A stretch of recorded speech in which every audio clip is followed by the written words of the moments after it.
Hindi tayo nagse-celebrate ng kapanganakan o kapanganakan ng ating propeta o kapanganakan ng sinulangan o kaya ano ba ng selebrasyon.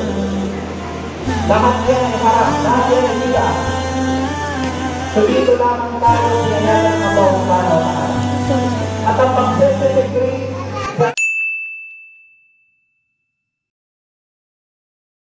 Malipin na Allah subhanahu wa ta'ala, katakutan natin ang Allah subhanahu wa ta'ala. Malipin na Allah subhanahu wa ta'ala. Ang araw na ito, ay wala nalalapat sa atin na dapat natin maintindihan kung ano bang araw na ito. Ano ba ang dapat natin ginagawa sa araw na ito? So tulad ng sinabi ng Nabi sallallahu alaihi wasallam, na katotohanan ang pinakamainam na mga araw para sa Allah subhanahu wa ta'ala ay Yawmul Nahr thumma Yawmul Qur. Ang pinakamainam na araw, mga araw para sa Allah subhanahu wa ta'ala ay ito. Eidul Adha, pagkatapos na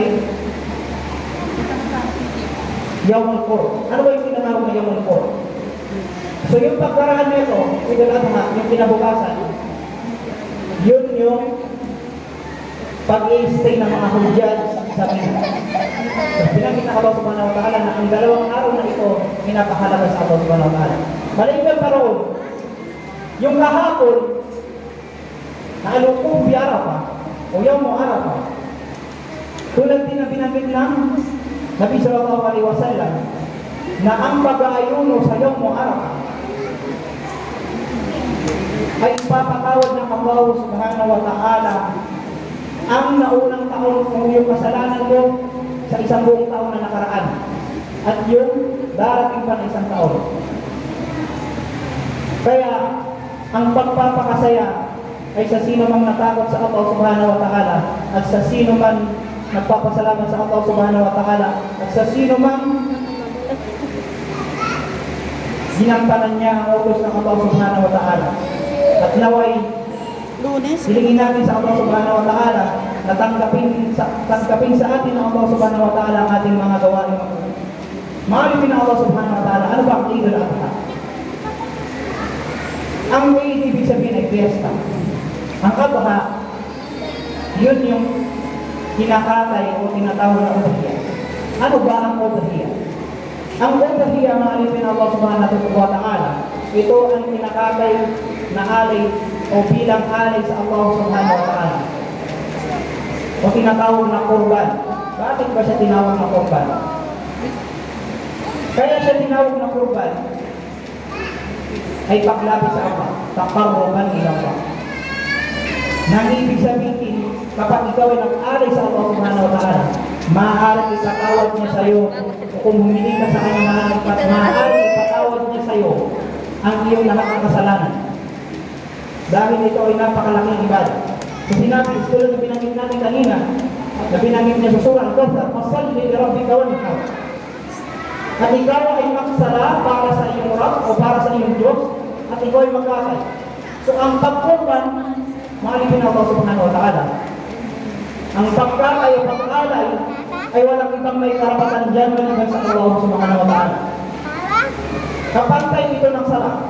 So ngayon, kung ikaw ay magkatay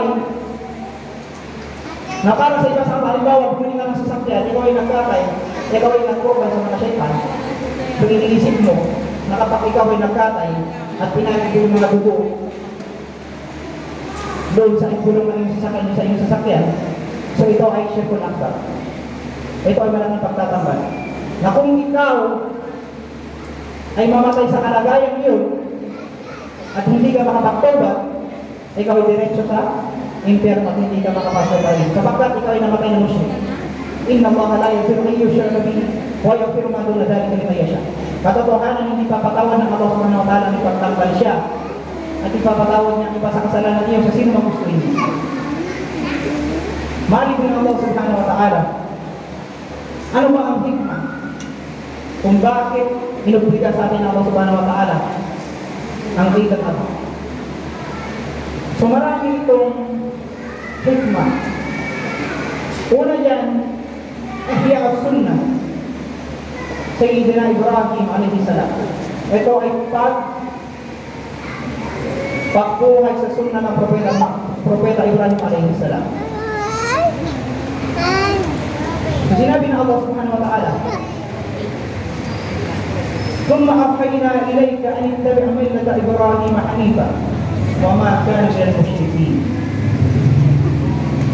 At pagkaraan namin pinahayag sa iyo, O Muhammad sallallahu alaihi wasallam, na sumunod sa relihiyon ni Abraham na siya ay Hanifa. Siya ay sumasamba sa isang Diyos. So lagi natin nababanggit na ang mga propeta, iisa kanilang mensahe at yun ang tauhid, ang pagsamba lamang sa Allah subhanahu wa ta'ala at huwag siyang ipagtanggol. Siya ay Hanifa. Sumasamba na tumina sa Allah subhanahu wa ta'ala at siya ay hindi kabilang sa mga nagtatanggol. Siya ay hindi kabilang sa mga musyrik. Hindi siya kabilang sa mga Hudyo. Hindi siya kabilang sa mga Masihi, mga Nasrani o di mga Christian. Sapagkat siya ay sumasamba lamang sa isang Diyos. Wala siyang itinuro na ang Diyos ay isa na naging tatlo o di tatlo na naging isa. Lahat ng propeta, iisa ang kanilang mensahe. At yun ang isambahin ng Allah subhanahu wa ta'ala na naging isa at huwag siyang ipagtanggol. Qala Imam Ibn al-Jawzi fi Zad al-Masir Qawluhu ta'ala thumma awhayna ilayka an ittabi' millata Ibrahim. Kung sinabi ni Imam Ibn al-Jawzi na ang pagbanggit ng Allah, pagsabi ng Allah subhanahu wa ta'ala, thumma awhayna ilayka an ittabi' millata Ibrahim, at pagkaraan ng aming hinahayag sa iyo, Muhammad, na sumunod sa relihiyon ni Abraham, ay ito ay may dalawang qawl. Ang una, annahu amara bittiba'ihi fi jami'i millatihi illa ma amara bitarkihi wa hadha huwa adh-dhahir.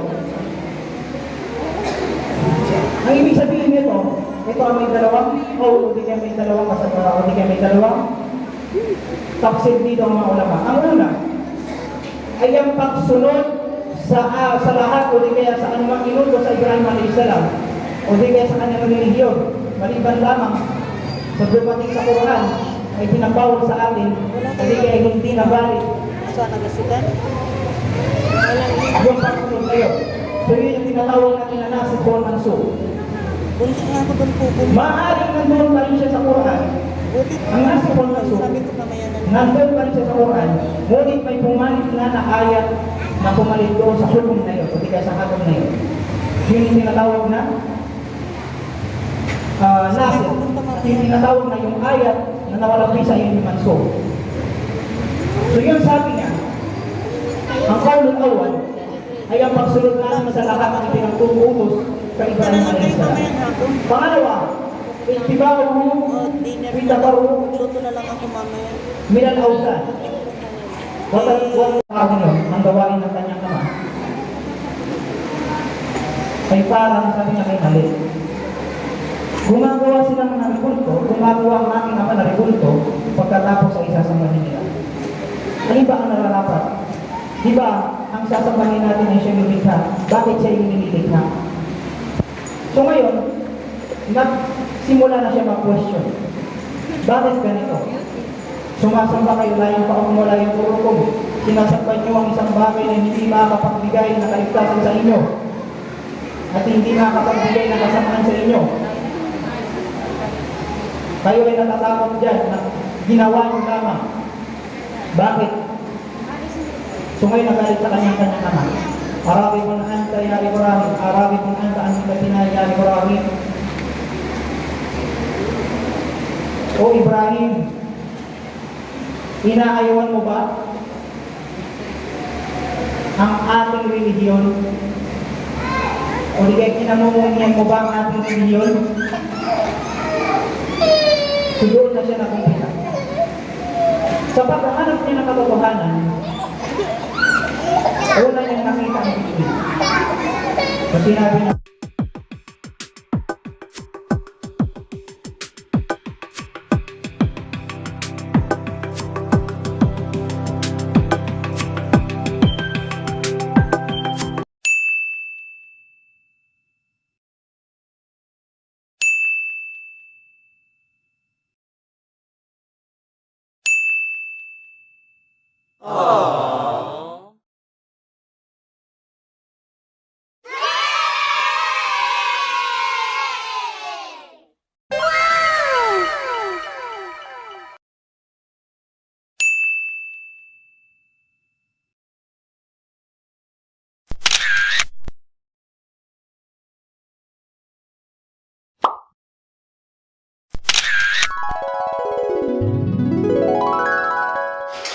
One, two, three.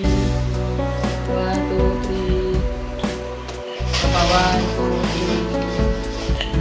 Kaya sa akin na naman. Kanino ba yun? Yung mother.